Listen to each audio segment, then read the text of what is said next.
Kan? Saya risau nanti kalau kita kata 24 sesi, kita akan buat setahun dan DBT tidak berkesan. Sebab DBT paling berkesan 6 months. Okey, maksud saya, yes, paling berkesan and expected practice is each week or one session per week. But if not possible, so what is the maximum months ataupun duration in which we can practice the 6 weeks punya requirement tu? 7 months. 7 months. Okay, thank you. 7 months. 7 months. Salah satu reason kenapa kita nak dekatkan FU ini sebab again kita deal dengan bipolar. Bipolar klien ni drop out, rawatan dia tinggi, kan? Dia punya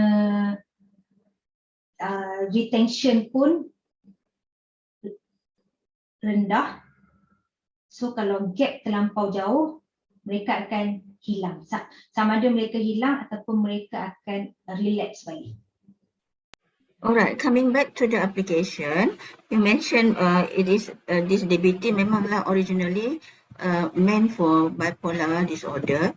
What happened kalau kita guna untuk normal issues, anger issues and yang not exactly bipolar but sometimes ada extreme anger, extreme emotional issues. Bolehkah kita guna begitu? Boleh. Alright. Okay, thank you.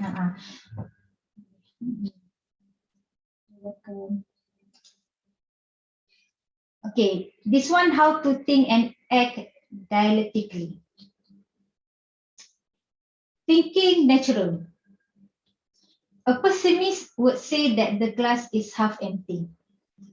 An optimist would say that the glass is half full. But a dialectic thinker would say that the glass is half empty and half full. Kita ada and. How to think dialectically using and versus but. I am angry with my sister and I accept her as she is. How to think dialectically having a balanced perspective. I voted him and I also think she has a lot to offer. Accepting opposite. A person can be both violent and compassionate, and you can feel both hurt by someone and understand where they are coming from. You need to let go of either or thinking. She can disappoint me and respect me at the same time. Ini how to think and act dialectically. Okay. Ada juga orang dia tanya, kalau kita nak thinking naturally, when can we take stand? Kan kita sebagai klien ataupun sebagai individu, sometimes we need to take stand, whether I like you or I hate you. So again, kita menggunakan konteks dialektik ni kepada klien yang ada masalah emotion dysregulation. Bila mereka berfikir secara dialektik, it will make their pain bearable. When their pain is bearable, they are less likely for them to end up suicidal.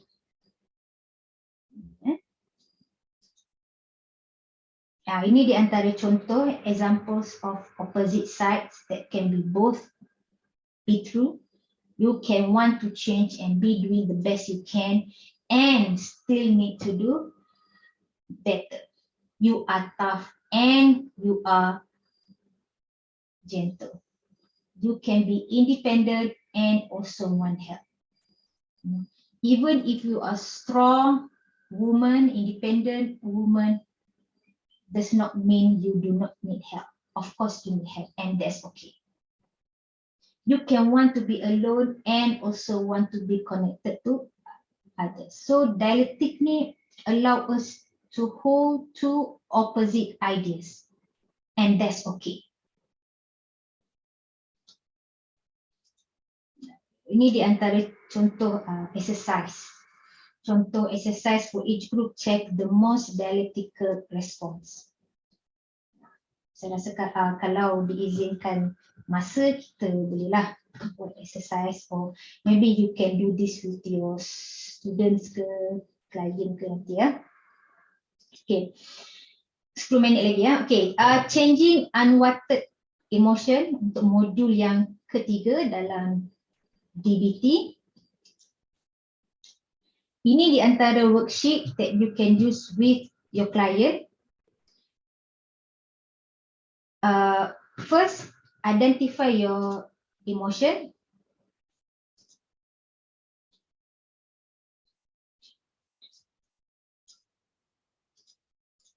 Identify, kemudian kenal pasti emosi apa yang kita rasai sekarang ini. Okay. Untuk permulaan ni, to facilitate the client, kita boleh guna tool. Saya rasa tuan-puan di sini pun mahir tools emotion tools tu kan, yang ada banyak gambar rajah, marah, senyum, annoyed, confused, angry. Kita boleh use that emotion wheels as a tool to facilitate the client to identify their current emotion. Understand it. Kemudian kita punya matlamat to decrease the frequency of unwanted emotion. Kena kenal pasti dulu emosi apa yang nak diregulatekan, daripada marah daripada intense kepada low intense. Mungkin sebelum ni kalau bila dia marah mengamuk, tapi mungkin sekarang ni dia marah tapi dia can contain themselves. Decrease emotional vulnerability, and then decrease emotional suffering. Untuk clients yang ada bipolar disorder ni, their emotions are many and overwhelmed and sometimes happen at the same time. So dengan menggunakan DBT ni, mindfulness, kita bantu klien to make the pain bearable so that they are not going to end up suicidal. Ini di antara handout emotion regulation skills that you can use. It start with a model of emotion. Dia sama macam mindfulness tadi. Boleh start dengan describing, kemudian labeling, and do not judge. So bila kita dah identify emosi, kita kan check the facts. If you say you sad, what are the indicators telling you that you are sad? What happened? Apa yang berubah di badan? Apabila cik rasa marah, apa yang berubah? How do you know? Adakah nafas semakin laju? Bila kita dah kenal pasti semua tu, kita boleh ajar klien to self-soothing. Go back to mindfulness module 1. Module 1. Sebab tu module 1 mindfulness ni dia alternate 2 minggu. Kadang-kadang kita boleh guna in between sesi juga.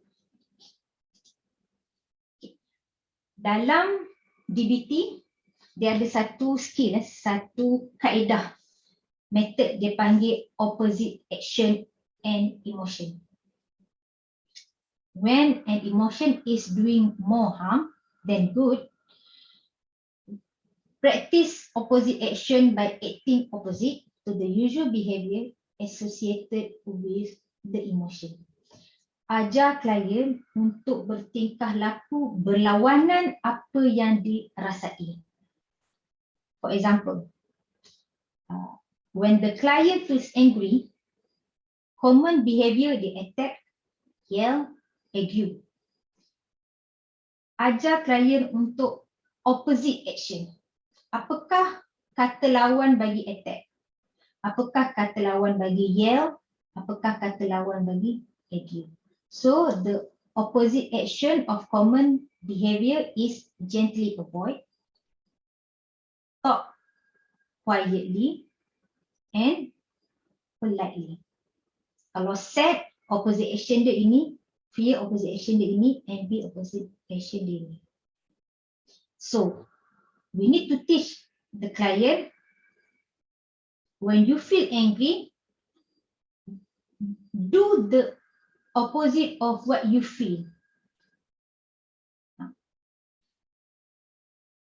Instead of acting like always attack, yell ke apa ke, kita teach the client how to act opposite. Ini modul yang last, modul yang last selepas klien master mindfulness. Klien tak boleh nak bertingkah laku opposite without a strong mindfulness skill. Kalau tak, nanti dia akan jadi menyesatkan lagi. Modul yang terakhir adalah distress tolerance. DBT dia guna kataan stop je. STOP. Distress tolerance ni how to make the painful feelings bearable. The pain is there, but it's bearable. Stop skill. Start with S. When you feel very angry, extremely angry, do not react. Don't move. Your emotion may want you to act without thinking. Remember, stay in control. Don't react, don't move ni kita boleh guna balik kemahiran stay in the moment, mindfulness, describe and just observe, do not judge. Do not judge. Don't react, don't move. Take a step back. Take a step back from the situation you are in. Take a deep breath. Don't act in an impulsive way because of your emotions. And then observe. What are your feelings? What are your thoughts? What are others are saying? When you observe, you describe things that you observe mindfully. Kemudian baru you proceed mindfully. Be aware. Think about the situation, your feelings, and feelings of other people. Think about your goals. What consequences would your action have? Would they improve or worsen the situation? Untuk step 1, 2, 3, 4 ni, klien yang ada masalah emotion dysregulation, sometimes diorang berjaya dekat step 1 saja. Dah masuk nombor 3, nombor 4 ni, dia tak mampu. Maknanya dia lash out balik. Suicide balik. Then next week, kita discuss balik. This is a DBT in a nutshell. Start with mindfulness. Kemudian dia ada 4 modul: mindfulness, emotional regulation, distress tolerance, dan juga interpersonal effectiveness. Mindfulness, we need to use our wise mind untuk guna what skill and how skill. Emotional regulation, kemudian kita ada interpersonal effectiveness, dear man give fast worksheet. Kemudian kita ada distress tolerance, we are using stop, STOP. And then at the end we teach the bipolar clients how to walk the middle path. Learning not everything is black and white, practicing acceptance in the moment. Thank you. Doktor, Doktor, Ya, saya. saya nak tanya slide nombor 44 tu, doktor boleh terangkan lebih lanjut tak? Sebab yang slide yang 44 tu, bahagian atas tu saya tak berapa faham, doktor. Slide Yang 44. Slide 44, I think the word is vulnerability. I tak berapa faham, doktor boleh terangkan lebih lanjut sikit tak? Oh, decrease vulnerability to emotion mind. Apa maksud tu doktor?